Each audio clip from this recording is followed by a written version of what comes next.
Merry Christmas and a Happy New Year. The Chennai Silks. Let the celebrations begin.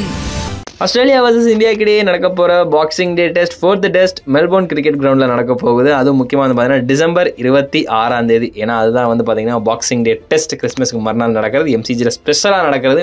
அது ஒரு கோலாகலமான நாள் அப்படின்றத வந்து எல்லாருக்குமே தெரியும் ஆஸ்திரேலியாவில்.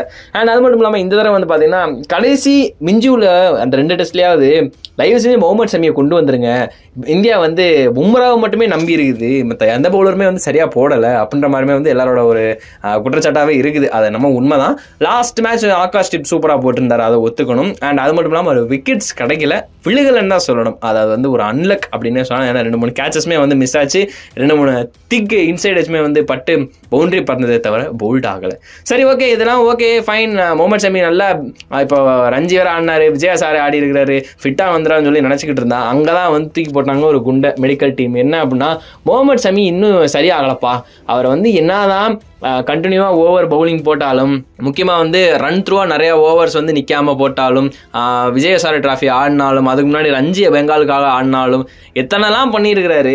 ஆனால் அப்படி இருந்துமே வந்து அங்கே ஒரு சின்ன ஒரு விஷயம் நடந்திருக்குது. என்ன அப்படின்னா, காயம் வேறு எங்கேயா இருந்தாலும் சரி ஓகே அப்படின்னு சொல்லிட்டு போக போக ஆறிடும் அப்படின்னு சொல்லிட்டு சொல்லலாம். ஆனால் காயம் இருக்கிறது முட்டியில்.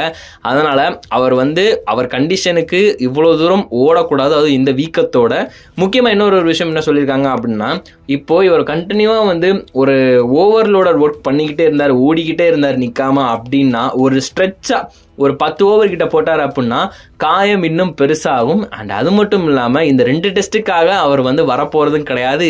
ஹீ இஸ் நாட் ஃபிட் அப்படின்ற மாதிரிமே வந்து சொல்லிட்டாங்க. இதனால் வந்து ஒட்டுமொத்த இந்தியன் ஃபேன்ஸுமே வந்து மிகப்பெரிய ஒரு ஹார்ட் பிரேக்காக தான் இருக்குது. ஏன்னா 2023 உலகக்கோப்பையில் ஷமி எப்பேற்பட்ட ஸ்பெல்லு போட்டார் அப்படின்றது எல்லாத்துக்குமே தெரியும். அதுக்கப்புறம் வந்து கம்பேக் கொடுப்பாரு, வருவாருன்னு நினச்சிக்கிட்டு இருந்தோம். ஆனால் வரல. சரி, அதெல்லாம் ஒரு பக்கம் இருந்தாலும் பிஜிடியில் 4th and 5th வந்துருவார், ஸ்குவாடில் சேர்த்துப்பாங்க அப்படின்னு சொல்லி நினச்சிக்கிட்டு இருந்தோம். ஆனால் இப்போ அவர் ரொம்ப ஓவராக ஓடினார் அப்படின்னா முட்டியில் இருக்கிற வீக்கம் இன்னும் அதிகமாகும், வலி அதிகமாகும். இன்ஜெக்ஷன் போட்டாலும் சரியாகாது, அதுவாக சரியாகணும், அதுக்கு டைம் எடுக்கும் அப்படின்ற மாதிரி ஓப்பனாக மென்ஷன் பண்ணிட்டாங்க.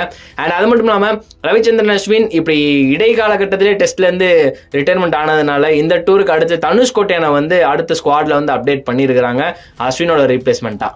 Merry Christmas and a Happy New Year. The Chennai Silks. Let the celebrations begin.